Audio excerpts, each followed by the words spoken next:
What is the most popular Christmas wine? I don't know. What is the most popular Christmas wine? I don't like Brussels sprouts. No groaning out there, please. Surely you couldn't expect us to let this festive episode go by without a Christmas cracker joke or two? What did Adam say to his wife on the day before Christmas? I don't know. What did Adam say to his wife on the day before Christmas? It's Christmas Eve. Oh, Christmas Eve. My thanks at the outset to the Van Sittert family, Rupert, whose distinctive voice you'll recognise as Johan Royce from Game of Thrones, and currently as roguish toff Lawrence Harrington in The Archers. Also his charming wife Emma and their lovely daughter Eden, actors all of them. They will be entertaining us throughout the show with further such delights. You have been warned. What do you call Santa's little helpers? I don't know. What do you call Santa's little helpers? Subordinate clauses.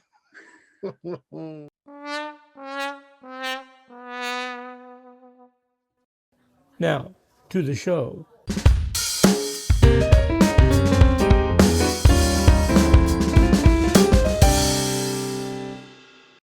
Forget the presents around the tree, at least for the next hour or so. Forget the turkey, the Christmas cracker jokes, the millionth showing of Home Alone. And even for those who are home alone, you'll find that it's a wonderful life if the only movie you see over Christmas is Scrooge, so long as it's the Alistair Sim version. I know that this is what you've all been waiting for, the festive treat that is the Bumper Christmas edition of Timetable London.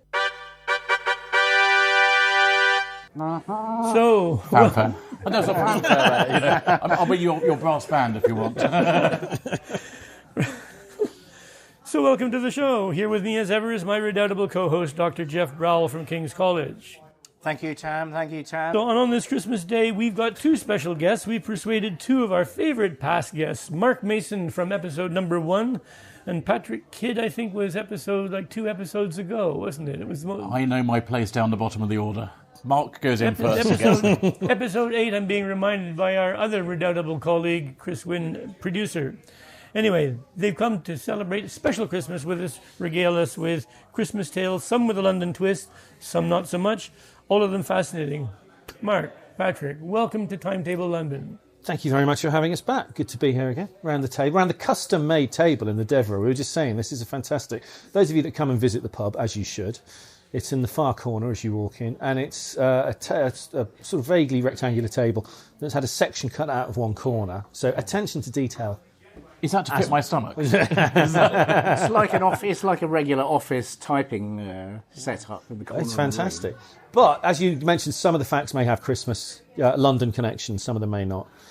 I did my exhaustive preparation for this quiz about 7 minutes before I arrived here, because I was walking here and I walked past St Paul's, which reminded me St Paul's choristers of the past, one of them being Alistair Cook, now a cricket commentator, ex-cricket England cricketer until a few years ago, Essex cricketer until a couple of years ago.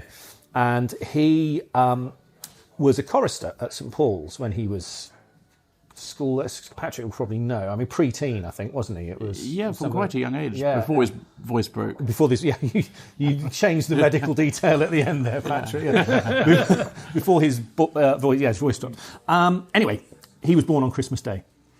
And he was born not just on Christmas Day, but on Christmas Day 1984, which for those of you listening that want to feel really old, that can remember this, that was the Christmas day that Do They Know It's Christmas by Band Aid was the Christmas number 1. And of course you can all remember that, and some of us were still at school, some of us weren't, had even left school. But there's been enough time between now and then for that chorister, who was then in the choir, he wasn't on that record, but that was the time at which he was a chorister, to grow up, become briefly England's leading test run scorer of all time, and now having been a commentator for several years. That helps me to make me feel even older than I normally feel.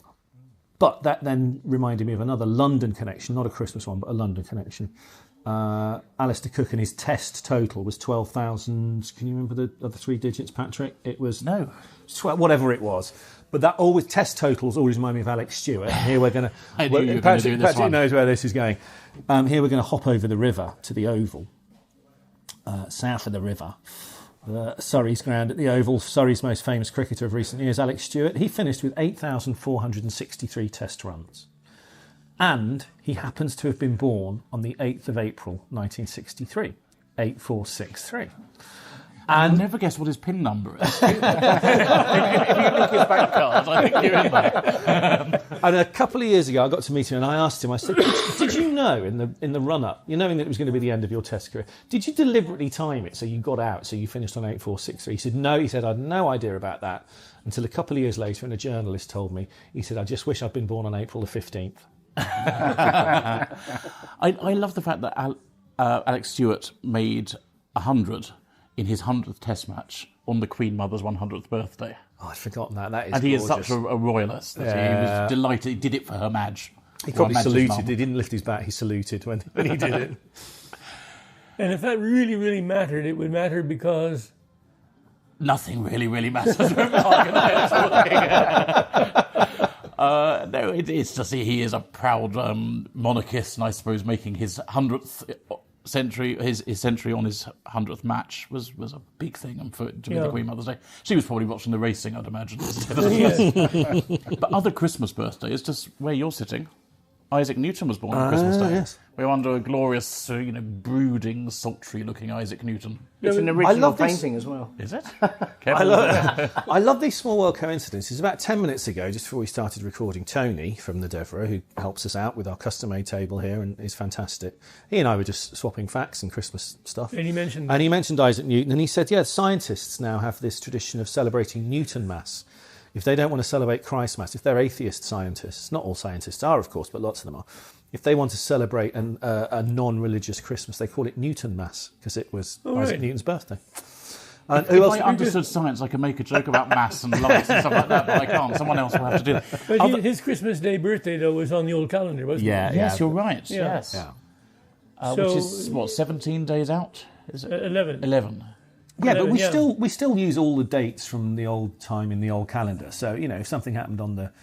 I'm trying to think what other famous dates are there from before then. We know the Battle of Hastings date, don't we, in 1066? I mean, that would have been... I'd have to check the history on it. Yeah, but we do know the date. Well, I think the story was that when they actually switched over the calendars in 1750, whatever it was, there were actually riots from people saying that they thought they were going to be losing 11 days of pension. The placards were out there saying, give us our 11 days back. Does this ring a bell? I don't know. You must remember that, though, Tam. Oh, jeez, I set you up again. Damn, there's no way on this podcast I'm going to give Geoff an in on that hoary I'm itching old to know joker. Patrick's other Christmas birthdays, because I know a few, but go on, I'm sure it sounds like you've done more research. I have other birthdays on Christmas Day. Other cricketers? Marcus Trescothick. And recent vintage, recent-ish. Oh, wasn't it? It's not Jonathan Trott. It's no. Go on. Simon Jones. Simon Jones, of course. Was also born on Christmas Day. Yes. Others to be born on Christmas Day. Noel Redding won't surprise you. I wonder where they got his name from. Same explanation for Noel Coward and Noel Gordon. And yes, I was going to mention Noel Gordon. And yeah. was Noel Gordon Christmas Day? She was Christmas Day. It was Noel Edmonds. Noel Edmonds is the 22nd. Noel Coward was a few days before Christmas, but they were both Noel because of Christmas. Sorry, I interrupted. There was also an American singer I'd never heard of before, but apparently she sang with the Rolling Stones called Mary Clayton, which I wonder if she got her name because she was born on Christmas Day. Humphrey Bogart, Kenny Everett, Isaac Newton, and Shane MacGowan. Possibly the best Christmas song. Yes. Fairy Tale of New York. And Can Annie you Lennox. sing it? Sorry? Can you sing it? Yeah, well, he couldn't, so it's okay. But of course, there are some lines that you now won't hear on the radio because of the certain words you can't use.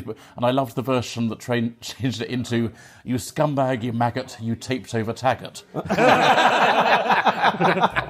And also, wearisome pedants will point out that the NYPD has never had a choir. The lyrics from that song include the boys of the NYPD choir are singing. No, and the guys, again, just talking about this with Tony 10 minutes ago, it was a marching band. I think they got the NYPD marching band to be in the video, because in the video there is a group of people who look like a choir. But not only were they not the NYPD choir, which doesn't exist, they weren't even a choir. But also from the pop world, Christmas Day, Annie Lennox, which reminds us of the great fact that Lynx... There Must Be an Angel by Eurythmics, not the Eurythmics, but just Eurythmics. And I Feel For You by Chaka Khan, and I guess that's why they called it The Blues, by Elton John. All three records have harmonica solos played by the same man. Who's that? John Virgo. No. Larry Adler. Larry Adler's an Yeah. obvious guess. It's No, the only no. harmonica- It's sadly not the Not correct that. answer. No. Can anyone think of He's any the, other? he's the only one, isn't he? This guy is very famous for playing harmonica, normally on his own songs. Well, Billy Joel? No, but good guess. Bob Dylan? Same era as Bob Dylan. Sorry. well, not to pander to a vast proportion of our listenership, but it might be pointed out that Jesus Christ was born on this day. Jesus Christ was a harmonica player. Yeah, no. No. Well, he may have been. Well, in fact, no, he almost certainly wasn't, because they nicked that festival from someone else. They don't know what day Christ was born on, but there was an existing festival around that time that was on December the 25th, so they appropriated it. It's a bit like Shakespeare's birthday, no one knows for sure, but that's the explanation for why Christmas Day is December the 25th. And Saturnalia, there we go. Our producer is... I'm going to say it again, Chris. We should just acknowledge that you're here, because the people, your public love you and they want to know that you're here. Yeah. But anyway, no, the harmonica player was Stevie Wonder. Oh. Yeah, there you go. But not born on Christmas Day. I didn't see that coming. These are the jokes, folks. What do you get if you cross Father Christmas with a duck? I don't know. What do you get if you cross Father Christmas with a duck? A Christmas quacker. Oh, clever. Oh. What does Santa suffer from if he gets stuck in a chimney? I don't know. What does Santa suffer from if he gets stuck in a chimney? Claustrophobia. You mentioned, and I love our conversation always ranges around these connections, that you did mention something to do the Battle of Hastings. Yes. Which wasn't on yeah. Christmas Day. But Christmas Day 1066 was when William the Conqueror was crowned. Oh, very good. This is coming together. And actually, there's a bit of history of monarchs being crowned. Further back in our history, Sween Forkbeard was crowned King of England. Oh, God, you're Forkbeard. Yeah, what a great, proper Yorkshire surname, that. Yeah. And there were various popes. But what element of a coronation had less of a happy circumstance on Christmas Day? When? Which Of a coronation? particular coronation. Well, it has a role, and it's not penny mordant in every coronation. The King's Champion, No. which is a hereditary position, isn't Which it? is yes. So tell us about the king. Oh, that's Dysart. It's a Dysart family. And he will beat anyone up who is rude. Yeah, about the it's king. an hereditary. So the King's Champion is the person designated to protect the honour of the king, and it's an hereditary position and has run in the same family for the last 200 or 300 years. Gosh. Dimmock. That's it. Well, no, it's not that, but this is an element of the coronation service that goes back centuries. So it's not the oil. It's not the oil. Is it the thing with the canopy? No. It's the oil. I referred to it having a setback. Its setback came 3 years before the late Queen's coronation in 1950. It went missing. Oh, Scone of Stone. Stone of Scone. Yes, scone or scoon or scone. What? Anyway. To rhyme? Goon, I thought. Yeah, but to rhyme with stone, I'm going to go with Scone. So the stoon of Scoon was stolen on Christmas Day, 1950, Students, from wasn't Westminster Abbey. 4 students, Yeah. and they'd made one sort of recce a few days before, and a bit like in Asterix and the Cauldron. I'm not familiar with that one. Asterix and Obelix needing money, they wait outside a Roman bank and they watch their comings and goings. And Asterix is making notes, and then Obelix just wanders up and says to the guard, "So, though, when do you change?" We do it. And Obelix comes back and says, "That's what you need to do." Anyway, yes, the Christmas Day, 1950, the stone was stolen and taken by Scottish students back to Scotland. Yeah. But it was found and returned, and it was used for Charles's coronation. I can't remember what there is some sort of compromise that still goes on, isn't I think there? it lives in Scotland That's now. it, and they at bring it down, Holyrood, presumably. for coronations, yeah. So when was it returned? Or how long was it missing? He would have to check that, but I think it was a couple of years. Oh, I see, Yeah. right. But I looked it up recently. All 4 sadly have died. I thought it might be a nice Yeah. interview to do at Christmas, but Oh, that's a bit of a bummer. yeah, for them especially. Yeah, well, people we want on this programme keep dying. Stanley Baxter goes and dies dead at 99. Have you noticed that the papers always say that now? They just go, I think it's to save words. They don't say so-and-so has died aged 99. They say dead at 99. You've just reminded me, Geoff, of one of my favourite ever moments in a car boot sale. It's not a long list, but still. It was in Greenwich or somewhere like that, and I was wandering around. It was Saturday morning. It was a bit drizzly, and it was like 10:30. And it was 11 o'clock because the news came on, and the guy had Radio 2 News on. And everyone's feeling a bit sort of morose, and there's no one saying anything. And all you can hear is the radio, and he goes, and the veteran actor, Alec Guinness, and the guy behind the stall went, dead. And on the radio she went, has died. Did they say the Star Wars actor? Oh. We're now at the point where they say sort of Harry Potter actress Maggie Smith has died. Yeah. And go for the sort of the one they made most money out of, maybe. But Stanley is really the fourth person that we were going to have, so watch out, the two of you. Well, they've got their licks in, to be fair. Person, yeah. Dick Van Dyke made 100, didn't he? I've got to say, the Kinsella obit I was really impressed with. We were reading that just yesterday, day before? Oh, it was Sophie Kinsella? Yes, that was my late. And there was such a sense of celebration about that I had to remind myself I was reading an obit. I thought that was... I didn't really know her. Well, I'm too nice. Did you write Well, Sophie doing so. Kinsella's obit for the paper? For the Observer, yeah. No, it was a great treatment. You know, and when people say, well, obits are such dreadful reading and so on, but if you can write a really good obit, it's a celebration. That was it. So It's congratulations. like funerals, That's yeah. good, thank you. A good funeral should be a celebration. It's the same with an Well, obit. indeed. Yeah. That was the second obituary I wrote last week, and this has happened a couple of times recently, where, because it's a Sunday paper, the Observer wants the words in early, because, they want to get it subbed and stuff. And then someone more famous dies later in the week. And so I've had this when Jane Goodall, the chimpanzee expert, died. She died on a Thursday or something, and I'd already written something. So they asked, and so I got paid twice, so which is all good. And then I think Prunella Scales died quite late, and again, I'd already written an obit. So last week, yes, you're right, Sophie Kinsella died on the Thursday, I think. Thursday, Wednesday, yeah. Yeah, and I had... Actually, it may have been the Wednesday because I was still writing the other one. But I'd started, and I did write back saying, well, you could have this for the website, because there's only one obit in there. And this was a woman called Ina Collymore Woodcock, I think, or Woodstock. Wow. She was 108. She was a pioneering Jamaican barrister. She was the first Jamaican woman to become a clerk, the first to become a solicitor, the first to become a judge. She came over during the war to serve here. Got a job as a secretary in the War Office, and one of her first notes was to write to the War Office saying, can I have a more interesting job? I didn't come here to type. And became the first West Indian radar operator working in Belgium. She was torpedoed. And then she went back, became the first black woman at Gray's Inn to get her legal qualifications, went back to Jamaica, and also served as head girl guide over there. So what a wonderful life. No kidding. 108 years. No Yeah. kidding. And she did it all in the first 50 years. the last 50 were a bit of disappointment. When you've done that, you can kick back a bit in your second half of your innings, So what happens in a situation like that? Does she get pushed over to the next week unless somebody more famous dies again until they finally said, well, she's lost her place? No, she went online. So in these days, of course, the benefit of a website is you can do 2 obits online, even if you only have room for 1 in print. I've just remembered, talking about the 99s, that Stanley Baxter's just died age 99. We've got until the 8th of May next year before someone else makes 100, who's a national institution. Well, Dick Van Dyke's just turned Attenborough. Attenborough, yes. And I just had to look him up for something the other day. And in fact, I was checking when he was going to be 100. And his honours after his name, I looked on Wikipedia, and Wikipedia always puts their honours.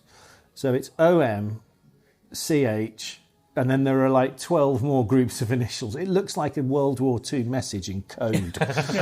It's just no, it's there, David Attenborough's honours. If we're doing quiz questions, I know Patrick has got some Christmas quiz questions lined up, but this is no longer true, sadly. Until about 5 or 6 years ago, it was true. People who'd got both the Order of Merit and the Companion of Honour, the only 2 that had both, in fact, yes, there were only 2 that had both at that point, David Attenborough and someone else with the same first name. David. Yeah. David. So they're dead, obviously. No. No? They're both still alive. You said the only... No. So they still have both, but they haven't had to take Yeah, them they out. still have both. But since then, some other people have been I see. given, that had the Order of Merit have been given the Companion of Honour, or vice versa. So there are now more than 2 people that have both. But at that point, the only 2 people that had both were David Attenborough and David Gower. Gower? It would be fantastic if it was, but sadly not. I just thought there was a chance. God, I You were wish he was mentioning doing it. you At least he both didn't say Hasselhoff. Much more work. We are recording. David. Let's work through the. Okay. Begin with the letter A. Right. Well, you won't have to go that far, but But it's not Cameron. no. It's I'm what going to area- blow it out of the water. Yeah, what area that's of what I'm Bowie? going to say. Bowie. Yeah. No, he wouldn't have been. So you have to get an OMCH, you have to be sort of big figure in either the arts or a bishop. Art, think arts. Hockney. Hockney's got it. Well done, Tam. Well done. 10 points to you. There we go. Anyway, nothing to do with Christmas. I do apologise. So I know Patrick's got some Christmas stuff. This isn't one of the questions I planned, but just because you were talking about being out for 99. Mike Atherton. What did Don Bradman do on Christmas Day 1940 that he also did a week later and only did 7 times in his entire career? It's not being out for 99 then, because I don't think he ever was he? Was he ever? I don't know about that, but no, that would have been a... Out for a duck. Yes. Yeah. He played a cricket match on Christmas Day 1940 for South Australia against Victoria, was out first ball. What, deliberately, because he wanted to get back for Christmas lunch? Wanted to get back for the King's speech or something. And a week later, he was out for duck again. And he only had 9 ducks in his entire career. So some people have turkey, he had duck that year. Oh, very good. I have to use this as a public chance to thank Patrick for this. It's due to Patrick that I have a higher average at Fenners, the cricket ground in Cambridge, than Don Bradman does. Because I played there once and got 2, and he played there once and got a duck. So one of those other 9 was at Fenners. So, but it was because of Patrick inviting me to play in a match he'd organised at Fenners that I got my 2. Anyway, sorry, go on, Patrick. No, I'm trying to... This connects to what I was saying about the 108-year-old woman who died recently. What connects... and this is a sort of round Britain quiz type question, so you can all chip in and solve it gradually. 2 people who died this year, John Hemingway and Iris Cummings, with John Conte, Neil Harvey, Ian Lavender and Geoff Hurst. What connects all those people? Ian Lavender. I'm going in where Pike. Scarf. Yeah, oh, hang on. Is it West Ham? No. Oh. Was it West Ham, by the way, the scarf? Yeah, it was, wasn't it? It wasn't Burnley or Aston Villa. I always presumed it was It was West definitely Ham. that sort of... yeah. If he'd been David Cameron, he would have misremembered and called him Aston Villa instead of West Ham. So give us the list again. So John Hemingway and Iris Cummings, who died this year, both at about 104. Ian Lavender has said John Conte, Neil Harvey and Geoff Hurst. Oh, hang on. I've got it. I don't want to sound clever or anything, but I never get quiz questions. So as they say, I'm over the moon, right? They were the last surviving member of a group. Yes. And that Geoff Hurst is the last surviving member of 66. Ian Lavender was the last surviving member of the Dad's Army And cast. is now dead, but yes. And, sorry, was. But, yeah. And who else was there? Neil Harvey. Neil Harvey was the last surviving member of the Invincibles. Yeah. In Don Bradman's Australian team. 1948. I don't know who the... Oh, was he the last survivor? Oh, this is so good. This is why Patrick's Christmas. This is a thing of beauty, this question, Patrick. I'm going to try and... What was John Conte in that... This is the boxer. Everyone... It's nothing to do with boxing. Well, in fact, yes. It depends how you have to define it a particular way, but... Because there is one other... Yeah. He was... I can't give the refinement. Mark, without you can't giving... get lost in your own rabbit hole. Sorry, all right. I can tell they're not going to get it. He was the last surviving guest member on the cover of what's the Wings album called? Band on the Run. Band on the Run. So he was the last member of Paul McCartney's Band on the Run.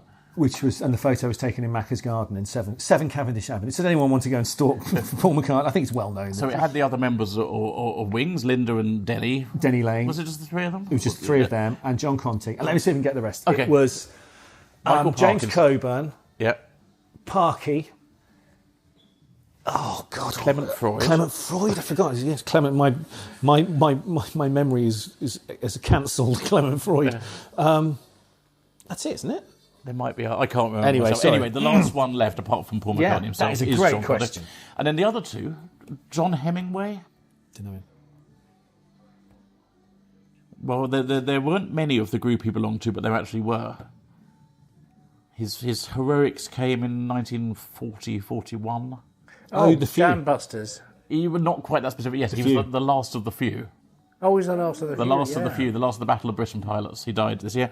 And Iris Cummings, there's no reason why you get this at all, but she was the last surviving person, died this year, to have competed in the 1936 Olympics. Wow. She was a swimmer. God. She was a 14-year-old swimmer. Brilliant. Like 22. That is such a good question. Yeah. So that's quite good. There we go. There you are. It's almost like you're good at, both of you, at writing pub quizzes. It's Geoff, you've said correctly. Yes, I am good at writing. I'm usually terrible at answering. That's why I'm over the moon that I managed to work one out. So, anyway, go on, hit some of them. Here's one other, this is another connections thing, and I've got a third question that we'll do separately. What connects? Stop trying to read my handwriting. I can't read my handwriting. I haven't got my glasses on. It's upside down, and your handwriting's terrible. So that's 3 reasons I'm not going to read it. What connects? I mentioned him earlier. John Virgo, Tessa Sanderson, Rolf Harris, Anne Widdicombe, and Ian Botham. Pantomime. At least those are all names that I know. Gout. It is to do with this time of year. You were sort of there, actually. Oh, yeah. Well, pantomime. I'm glad that's the first thing that came to your mind when you thought about Whittaker. I know Virgo does a lot of pantomime, and Botham has, and Tessa Sanderson presumably doesn't. But is it the character that they play? Well, no, it's no more specific. They've all been in panto, but this came about because one of the saddest things I ever got out of an interview was during the 2019 general election. I did a bit of a road trip out to the West, a 3-part series. The 2019 election was 2 weeks before Christmas, and I stopped off on Dartmouth to have lunch with Anne Widdicombe, who was standing for, what they called it, the Brexit Party. And she told me that she had turned down being in panto with Brian Blessed so she could stand for Parliament. And I said, "You ridiculous woman! You know how could you turn down Brian Blessed? She was going to be in Aladdin." But the other ones, Rolf Harris was often in panto. He was with Gareth Chilcott, the former England prop forward, Cheggers and Sooty. What a lineup that would be. Tessa Sanderson was in Robinson Crusoe with the Crankies and Uncle Albert from Only Fools and Horses. Frank Bruno was in panto how many times? Many times. 372. He must have done it for 20 years, mustn't he? Well, I've only got it at 10, but one of them he did 6 times. What panto would most call Aladdin. for a heavy box? No. Jack and the Giant, the Beanstalk. Goldilocks. As one word. Just on the tip of my tongue. And the one I loved, Ian Botham, I think he probably did panto a few times, but he played the king in Jack and the Beanstalk and left it early to go and take part in the World Cup in 1992. And one reviewer said of Botham's acting, the only thing more wooden on stage was the Beanstalk. So there That's we a are. good line. Did we know what part Widdicombe would have got had she gone for it? Maybe she turned down the part. Well, she was going to be called someone called Chop Suey, apparently. Yeah. Possibly a cancelable role. And then recently I went and wrote the Times' review for Jeremy Corbyn's panto debut. He is this still on, folks. Dash out, depending when this goes out. He is appearing in The Wizard of Oslington. He's recorded, pre-recorded. It's pre-recorded, and Ian McKellen is in it too, but his part is also pre-recorded. But Corbyn appeared up on stage as the wizard in the green outfit.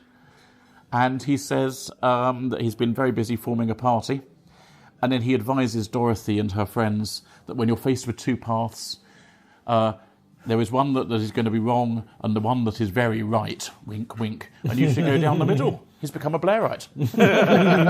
Anyway, it's fun. If you like panto, Jeremy Corbyn in panto is certainly worth seeing for the novelty. Patrick will know, having formerly written the Times Diary and now a keen reader of the Times Diary, will know that Jack Blackburn, who's now writing the Times Diary, did the story the other day that several people have been crying out when Corbyn does his pre-recorded.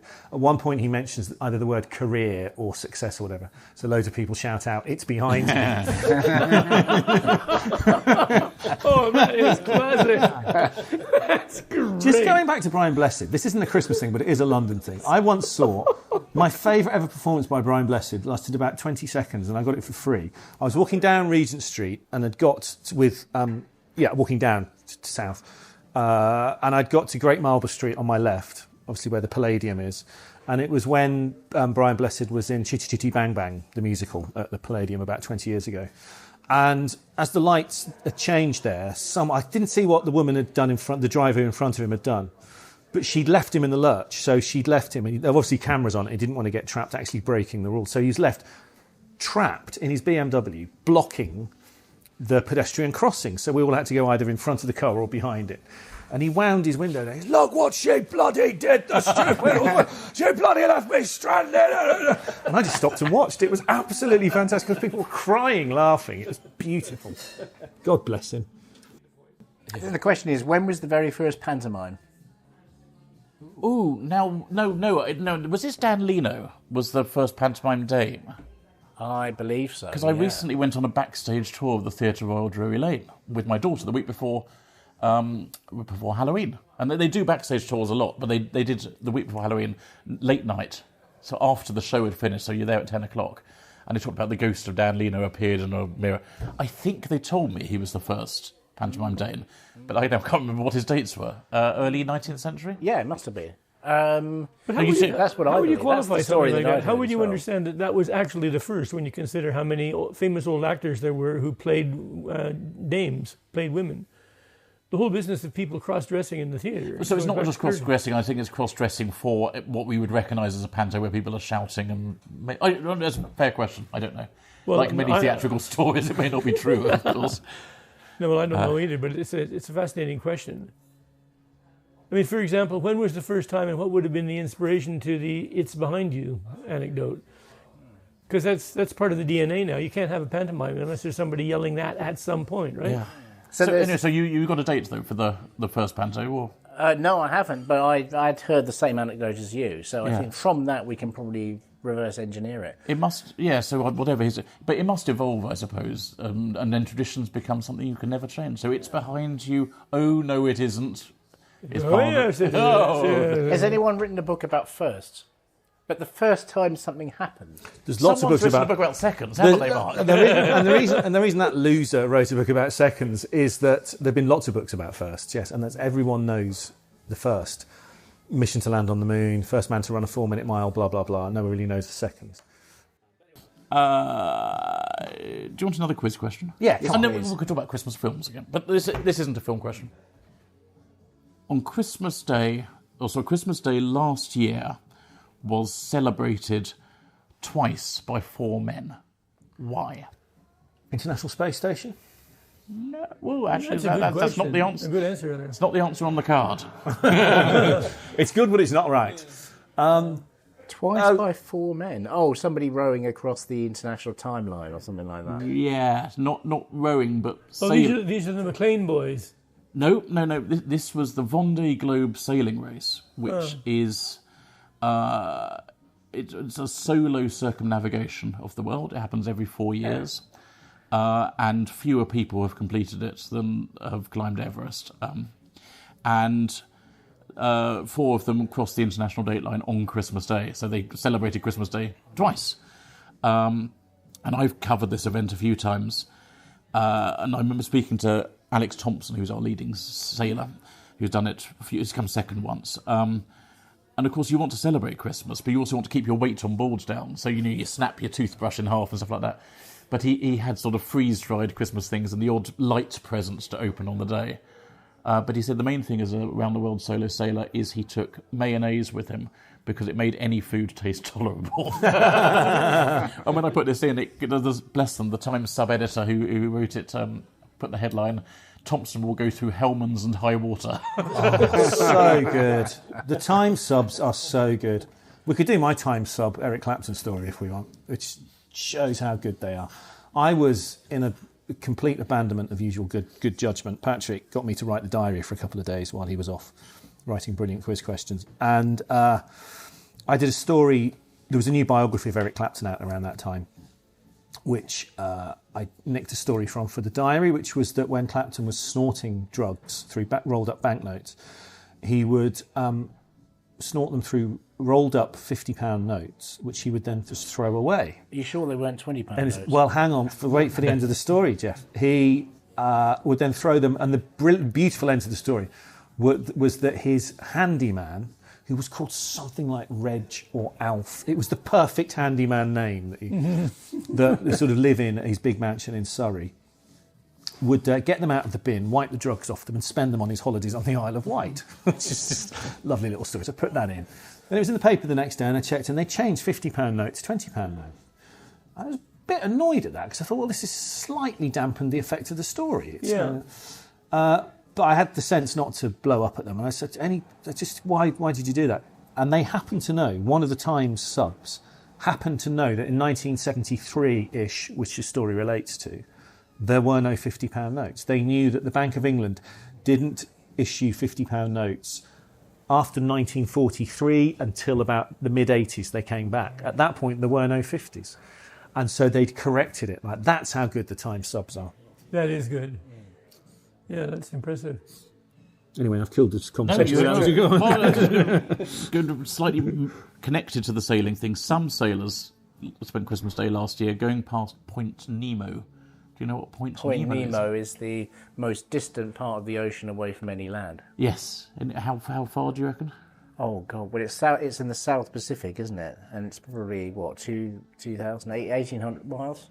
Very close, over 1,600. Yeah. Very good. And because it means no one, doesn't it? And at that point... You're closer to the International Space Station, aren't you? Yeah. Exactly. Your nearest neighbour is the International Space Station. Gosh, I'd love to go there for Christmas. That would be really nice. What, the International Space Station? No, Point Nemo. Just going back to the islands, you know about Big Diomede and Little Diomede? Again, nothing Christmassy about this. It's between Alaska and Russia, isn't it? And one of them... Well, and it's also... With one Russian and one American. No. Yes, I think that's true as well. Yeah. But also what's true, and this is the crucial thing, is that Big Diomede obviously is... And they're the two closest islands to each other, and one's bigger and one's littler. But... one of them, I forget which way around it is one side is east of the international date line and the other one is west of the international date line. So their nicknames are, and I'll have to check this, but it's something like Tomorrow Island and Yesterday Isle. They call it. No, it's Christmas films you were talking about. My favourite Christmas film is Predator. I don't know why being especially festive, but... And why is that? I just love it. They all show it at Christmas time. And it does have festive touches to it. Yeah. Goddamn sexual Tyrannosaurus. Oh, right. It always makes me think of my grandfather, who had a tendency to mispronounce things, and he always used to call it Predator. Oh. That and margarine. He always did a hard G. So Predator is your favourite? Oh, no. I think Predator, Predator. And what's your favourite Christmas film, Tam? Well, my cards are on the table with Alistair Sim's Scrooge. I bow to nobody in my admiration for It's a Wonderful Life as well. I think it's a wonderful film. But Scrooge is my favourite. Scrooge, but the Alistair Sim, not the Michael Caine Muppets version. It's the second place. Alistair Sim was just brilliant. Barry Cryer used to say that he himself, Barry, was so old that his mobile phone had an Alistair Sim card. Barry, this is I think this is our fourth Christmas without you, Baz, but we miss you, mate. But you grew up under Alistair Sim. They're not monarch, Jeff. No, it's a well-known actor. Oh, you don't know? No one knows the answer to under this. Alistair Sim. Is this a second? Oh, yes, no, I do. Yeah, it's George Cole. Yep. Yeah. Oh, he as well as being in the films with him, he wasn't a surrogate father, was he? But he was. He was. He wasn't a stepfather. He wasn't officially a stepfather, but he was the next. You're not talking about Barry Cryer. You're talking about George Cole. Yeah. Right. Well, George Cole played the young Scrooge. In the film, and was in the Centrinians with Alistair. Did lots of films with Alistair. Yeah. But also, as Jeff is saying, can you remember what the details? Was it in his house? He lived there as a young boy. He was a protege. Yeah. He had the flat downstairs, in the same way that Jimi Hendrix lived below Handel. Despite being 200 years younger. I thought they lived in adjoining houses. Yeah, it was on Brook Street, yeah. Also, just briefly, I did my favourite detail about Hendrix living there, that while he was living there with Cathy Etchingham, his English girlfriend, they used to watch Coronation Street together. And Hendrix loved Coronation Street, and he particularly loved Ina Sharples. So in terms of cultural icons that you wouldn't necessarily put together, Hendrix was a big fan of Ina Sharples. Gosh. Sorry, I interrupted. Any of his songs written about her? The wind cries Ina. Yeah. It's a Wonderful Life. I try and watch each year, much though my children protest. It's just a wonderful story. But you know the snowy scene when he's running down the road and he's going to kill himself, and then his rescue and he's running back. It's still snowing, and he does the Merry Christmas, you old buildings and loan, and all that. I love that, yeah. What was the snow in that scene?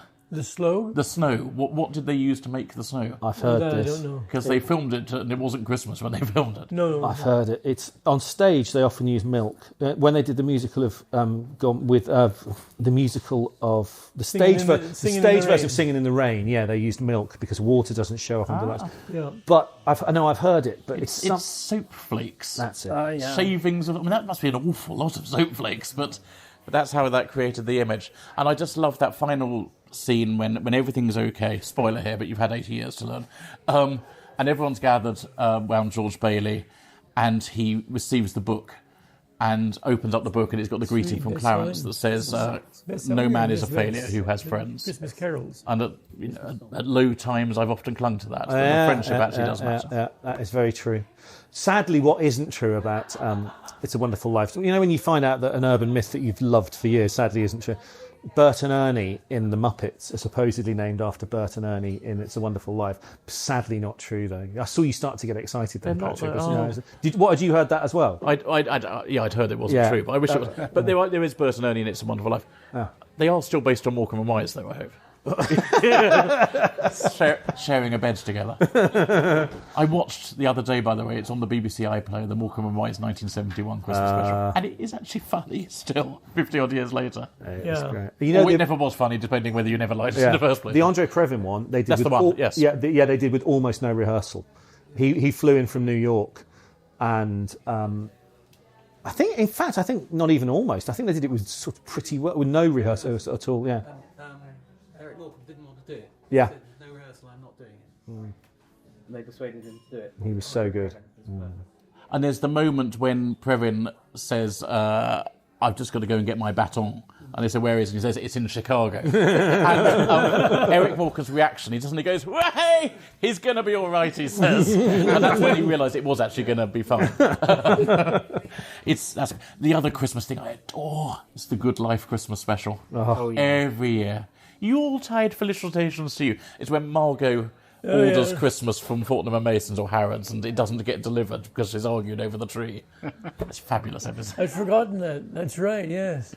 And they have crackers, and the crackers don't crack because they're homemade. And they have hats made out of newspapers. Okay. Speaking of which... Talking of crackers... And have these got newspaper hats? If we... I don't know. It's... Do you remember Margot refuses to wear hers because she said, "It's made from the Daily Mirror"? Can we do this simultaneously all around? Okay, Right. 3, 2, 1, go. No. 3, 2, 1, go. Whoa. Wow. We were linked around the table for the listeners at home as in a séance. We all had one in our left hand, one in our right hand. And I think we managed to get them all to go off at the same time. For the first time ever in history. There's nothing in it. This one's empty. This one's empty. They're all empty. Oh. Well, Yuletide felicitations. So, Tam, you supplied these crackers. There's nothing in them. They did at least go Hold crack. on a minute. They're John Lewis's. Oh, fill your own luxury crackers. How do you fill it? Never knowingly filled. How would you fill it, though? Because Call me Scrooge. Oh, I think, yes, you could probably stick it in there without actually pulling it. Yeah. Yeah. Well, that's a first. Has anyone else had an unsatisfying bang at Christmas? Famous for their Christmas advert and empty crackers. There we go. Here was another one for you. Go on. Another question. What happened on Christmas Day 60 years ago for the very last time? So 1965. Christmas Day. Something to do with the royal family. Something to do with the Queen? No? Church. No, he died in January that year, so... Something to do with the church. No. Oh, I think I might have it. There's two elements were involved, both beginning with black. Oh, I was about to say last time they played football on Christmas Day. Is it? Yeah. So Yeah. was it Blackburn against Black? Pool. Okay. Tam, Yeah. Blackpool beat Blackburn Rovers 4-2. That was the last time they played football on Christmas Day, which is odd when you consider that they didn't allow Sunday football matches till 1974. But they were playing Christmas Day. And it was a regular thing. And in 1940, so what's that, 85 years ago, they must have all had a very good night before. There were 210 goals scored on Christmas Day in the 40-match programme, including Southend beat Clapton Orient 9-3. Norwich beat Brighton and Hove Albion 18-0. This was helped by Brighton arriving with only 5 players, and apparently they got 6 members of the crowd to play for them. I'd love to see the footage of that. And Leicester City played Northampton Town twice on Christmas Day. They won the home fixture 7-2 and lost 5-2 away. They used to play on Christmas Day and Boxing Day, didn't they? They used to play on consecutive days, Christmas Day and Boxing Day. I made a documentary, just reminded me, 30 years ago, I produced a documentary for BBC Radio 5 Live. Excuse me. I produced a documentary for BBC Radio 5 Live about this called O Come All You Faithful. And yeah, the teams would play on Boxing Day and then on Christmas Day. They would be derbies, wouldn't they? Yes. So yeah. And it was very common for the results to be 7-0 to one team on Christmas Day and then 7-0 to the other team on Boxing Day. Yeah. Well, Blackpool and Blackburn you'd call a derby, and Southend and Leicester and Northampton. Brighton and Norwich is quite a trek to make on Christmas. No wonder only 5 of them made it. Yeah, neither of them have got any other teams really near them, have they? Ipswich, you could have the big East Anglian derby, but Brighton, Portsmouth... Need to be in the right league at the right time. Yeah. Yes. There we are. Who is the Christmas tree's favourite singer? I don't know. Who is the Christmas tree's favourite singer?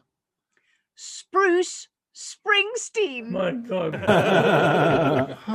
Gentlemen, thank you very much for joining us in the Devereux. We've been pulling the crowds in from the street, as you've heard. The noise is uproarious. But I think it's been a great way of celebrating Christmas. And to all our listeners, I say, have a very Merry Christmas. Make your way to the Devereux and see Newton's Famous Corner. And as you're looking at that famous man, you can think, my God, Patrick Kidd sat there. And Mark Mason. And there it is. But anyway, thanks, everybody. Thank you, Geoff. Merry Christmas to you all. Merry Christmas. Merry Christmas, Tam. All the best. And Patrick. Merry Christmas. Yuletide felicitations. Yes. Merry Christmas.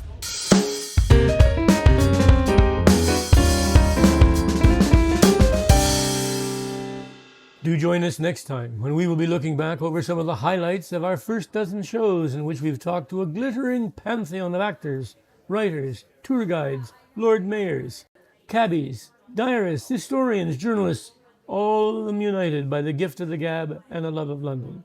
What do you call 2 chess players showing off their intellectual prowess in a hotel lobby? I don't know. What do you call 2 chess players showing off their intellectual prowess in a hotel lobby? 2 chestnuts boasting in an open foyer. Oh.